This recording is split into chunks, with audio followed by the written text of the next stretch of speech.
Hello everyone. My name is Ibrahim Adepoju, and I am the CEO and the co-founder of Tyms. Tyms is an AI-powered accounting software for businesses globally. In this episode of the Future Ledger podcast, we want to be meeting with amazing CEOs that are building the CFO suite niche. And today we're having conversation around fixed asset management and primary objective of this to see the impact of AI automation in managing the life cycle of your assets, as the finance manager. Our amazing guest for today is Francis Osifo, the CEO and the co-founder of Rayda. And Rayda is a software that manages the life cycle of your assets. It's span across simplifying the management of assets for your employee, tracking all of your assets, also the management of your assets from acquisition down to disposal. So I would just love Francis Osifo to also introduce himself to the audience. Hi, Brian. Thank you for having me. Hi, everyone. My name is Francis Osifo. Like you mentioned, I'm the co-founder and CEO of Rayda. And yes, we basically enable companies to buy, manage, and recycle IT equipment for their global distributed teams globally, especially around the emerging markets. Because we've actually found that a lot of companies are investing significantly around or are looking for ways to how do I get equipment for my distributed teams? But even when you've actually acquired those equipment, how do I manage it and ensure that my teams are as productive as possible? And when those equipment reach end of life, how do I probably dispose those equipment as well? So yeah, happy to be here and looking forward to the conversation. All right, yeah. Thank you so much, Francis, and that's very amazing. To just get straight to the point, first, curiosity, the first question I'm having today is, first, I really want to know what part, the decision for you to start Rayda. You are a technology person, you are an experienced founder, and they would like to know why you come to, fix the friction in this space. Can you just share it with us?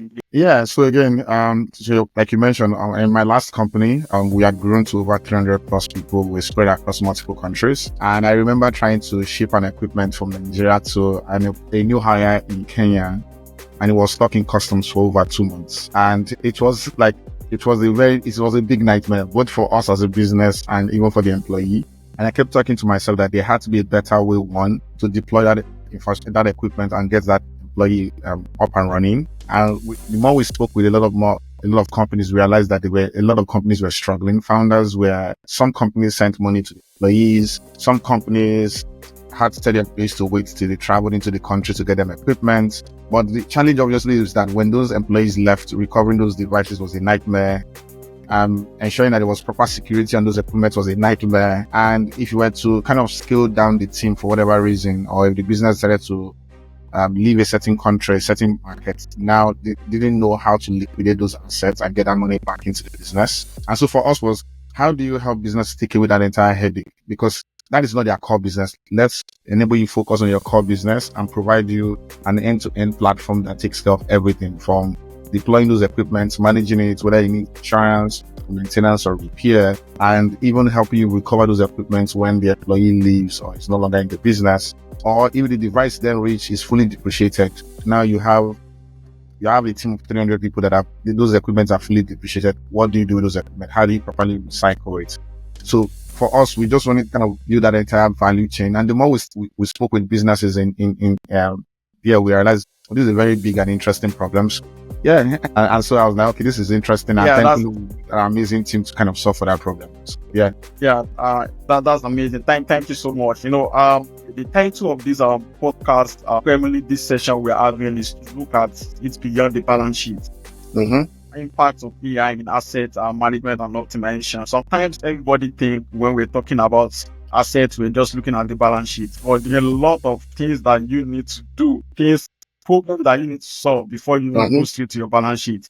And that's why I also want to know, how do you see artificial intelligence and automation impacting our organizations and managing, their fixed assets? Again, I think to your point, and part of it is, I think the big layer, there are obviously multiple layers. I think that AI will have an impact in terms of like the asset journey within the business.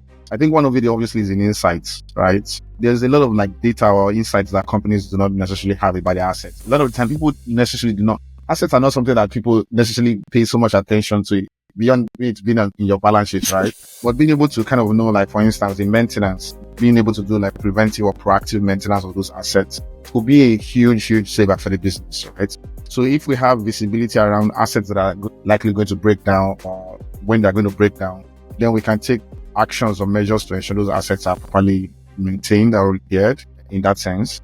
Getting visibility into all of like the health, the performance of all of the assets you own across your business could be also very valuable, even in terms of even planning like audits.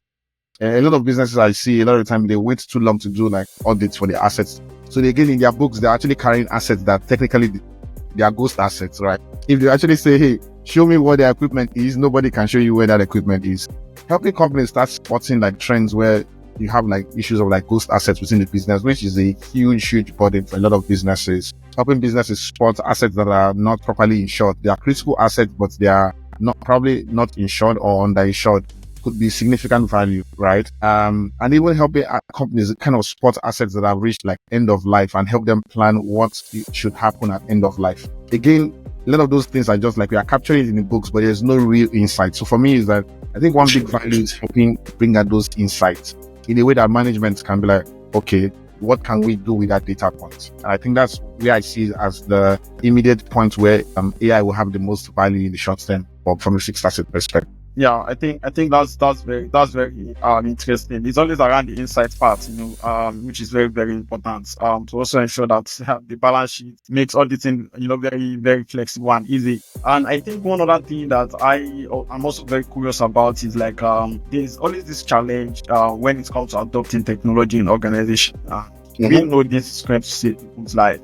And what do you think? Why do you think see it's a little bit challenging to easily adopt, technology when it comes to managing the life cycle of the assets in their company? And how can you also let us know, how easy they can migrate into adopting such kind of tech stack, to managing these assets, so that to make things very easy for them? Because we've seen a lot of organizations that you see that they don't know the possibility of using technological tool to do this, or they just intentionally do not want to. But I'm just very curious, like, how do you think this will work? I think that again is one of the biggest things I've seen with technology, or in terms of like technology adoption a lot of the time, is understanding people's workflow, right?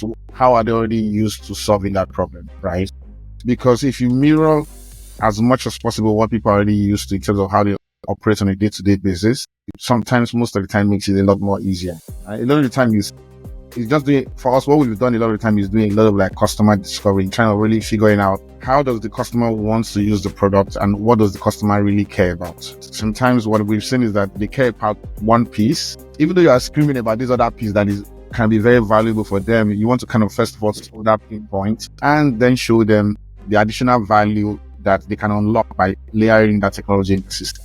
There's a big focus around how do you get people to quickly see value in terms of what your product offers to them. And I think the big thing that we have seen is that you want to, within 5 minutes, get people, or if possible shorter, get people to already see the value your system solves for them really quickly. So for your point would be, if I have like a CSV of our assets, if I plug it into your platform, can it quickly already start providing me some of those insights that ideally would have taken me like hours or days to kind of trying to even dredge that kind of data point out of it, How does it make my life easy? A lot of the big thing I've seen a lot of people even pushing with AI at the end of the day is automation, right? Because it's now an era of, if I have to manually still do the work, that's still work, right? But if you then say, hey, this system is also going to help me handle this part of the work automatically because it understands what I usually do. Maybe it has learned from a couple of cases of how I've treated that issue, and now he knows how to treat it. And a lot of the time, it doesn't even involve me. Then it frees up my time and my capability to go focus on other areas. So I think that again is one, figuring out how do you quickly show value to the business that they can already see, okay, I can already see how this solves or a pain point for me. And then two will be helping them automate the part that a lot of people don't necessarily not like doing. Every single person in the sort of the role in an organization have part of their job they usually do not enjoy doing that much. And if it is a big enough pain that they are willing to pay for, if your solution helps automate that part for them, then we've seen that it usually becomes an interesting place where they are willing to pay for it. Yeah. I think that is a very big fact that we have there. So yeah, this solution, you're speaking from like I think from experience. Are there some of these things that are possible on Rayda at the moment, on your product at the moment? Yeah, so again, I think what we are obviously kind of trying to, the future we are building towards, we're not fully there yet, is almost like a zero touch deployment. And the ideal scenario will become that the moment you hire an employee, so if you think about the journey of, I'm a company, I'll sync my Rayda into my HR system, into my email system. The moment I hire a new employee, because I've already defined to say, hey, any hire that is an engineering hire that is in Lagos or that is in Philippines, this is how much budget for equipment he can get. This is what they can get, or that are already predefined, right? The moment a new hire gets created into our HR system and I see that, hey, he's an engineer, he's a mid-level engineer or whatever, Rayda picks that data, syncs it in and sends them a welcome and say, hey, welcome. We've seen that you just resumed your new role at Tyms, for instance. Hey, here's a link for you to actually pick up the work tools you need to do. You know, the employee defines, goes into that catalog, orders what they need. We do all of that and then we get it fulfilled. In that entire journey, the HR manager, the IT manager, nobody had to come into our platform or do anything, right? The entire system kind of just welcomes the person and made sure they had the equipment they need to do to go to work. The moment that employee is being offboarded from the business, the reverse journey happens again, where we pick that up, depending on whatever the company has defined. That goes into like a warehouse, it gets stored. And then if a new employee comes upstream, we're going to check, hey, is there equipment in the warehouse in that city? If yes, take it from the warehouse, send it out to the employee. So what we are essentially going is that, again, you then reduce like all of the human input within the system, because now it's like, okay, that's great, because if it means that if I'm scaling up or scaling down, I don't have to do a lot of that manual work, because the platform does a lot of that heavy lifting. And you can then you are charging for that premium for what the platform helps you streamline that process essentially. So yeah.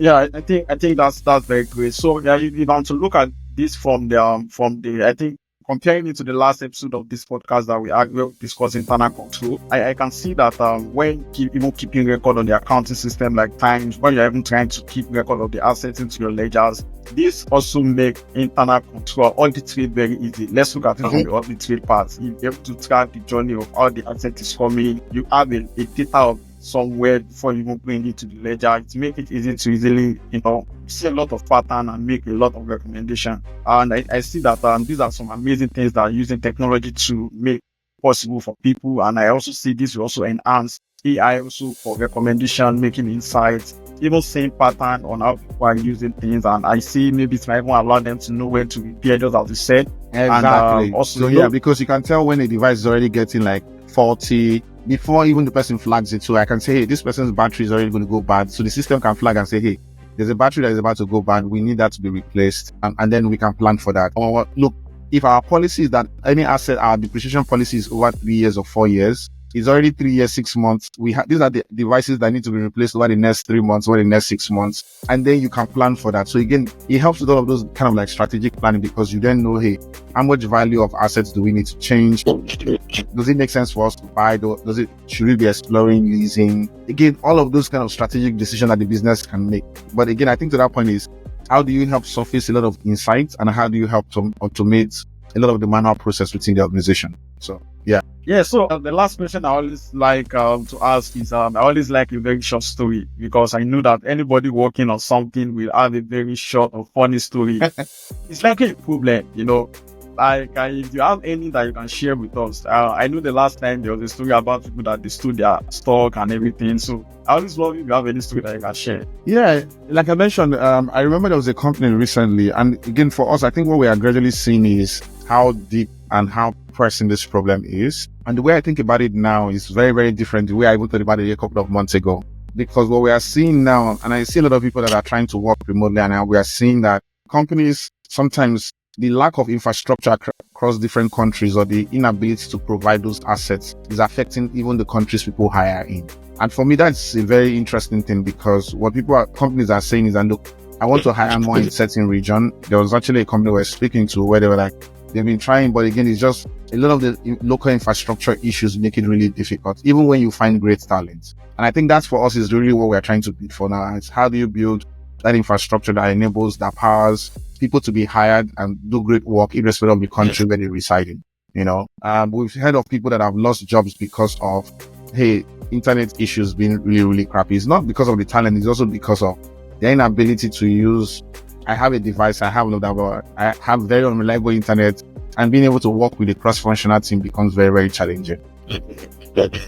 And so for me, really is, how do you start kind of helping to solve those problems, right? Where again, it makes it easy for an individual, irrespective of wherever they are sitting across the world, to be able to do great work. And I think that's really fundamentally is the thesis for us. And I think now we are started seeing where we can get a company, instead of them waiting 12 weeks, there's a company where we're able to start getting their new employees devices within 48 hours across multiple countries. And really for me is that's like the big unlock really is, how do you make it easy? Because the more you make it easy, the more companies are hiring in those regions, which makes a lot of sense for those regions from an economic standpoint, essentially. Yeah, I think that's very great. Thanks so much, Francis. I want to give Francis the CEO of Rayda, and Rayda is an asset lifecycle management company. The primary objective of this month series is to have a session with CEOs that are building solutions that CFOs also need to gain access to, accountants, even the finance team need to access, and that's why we are calling this a top episode beyond the balance sheet. So there are some things that we need to look at beyond the balance sheet, and that is why we want to hear from people building solution that can also make life easy for people, member of the finance team. Thanks so much, Francis, and thank you for having me. Your time, and we look forward to having you some other time if the topic do align. And awesome. Thanks so much everyone for listening. Bye everyone. Bye guys.